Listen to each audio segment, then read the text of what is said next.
Și acum, dacă toată lumea este pregătită, putem începe meciul în 3, 2, 1 și... Trei roboți care se mișcă. Am avut la început doar doi, dar văd că jocul de la Snake Tech începe să scoreze și el.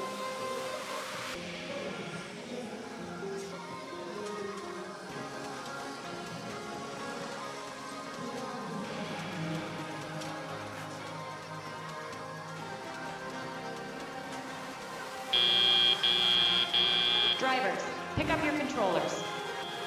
3, 2, 1. Am început și perioada teleoperată cu o diferență nu chiar semnificativă, o diferență micuță de puncte pentru Alianța Roșie, 30 de puncte. Alianța Roșie are 13 artefacte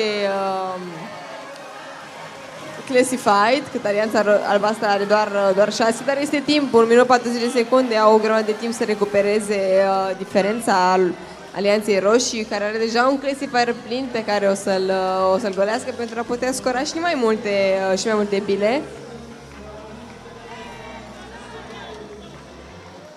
Vedem că Alianța Albastră are și o mică strategie de defense pentru Alianța Roșie, care din păcate a rezultat în scoaterea cablului dintr-un motor.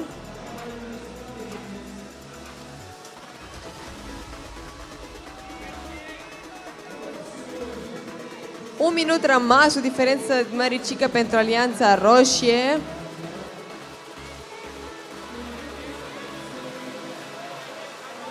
...31 de artefacte classified pentru Alianța Roșie, care din nou sunt golite, sunt lăsate să coboare pentru a putea fi scorate încă o dată și în mai multe cicluri de scorare.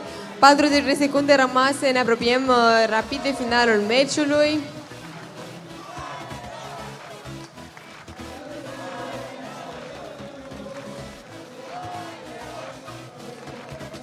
...30 de secunde rămase.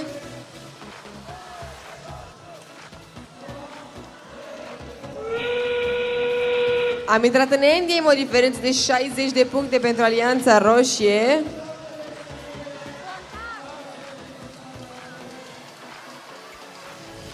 Ultimele 8 secunde, 7. Vedem dacă avem vreo parcare. 3, 2, 1. Și terminăm meciul 54 cu 3 roboți parcați, 2 de la Alianța Roșie, 1 de la Alianța Albastră. Unde alianța câștigătoare este Alianța Roșie? 211 puncte!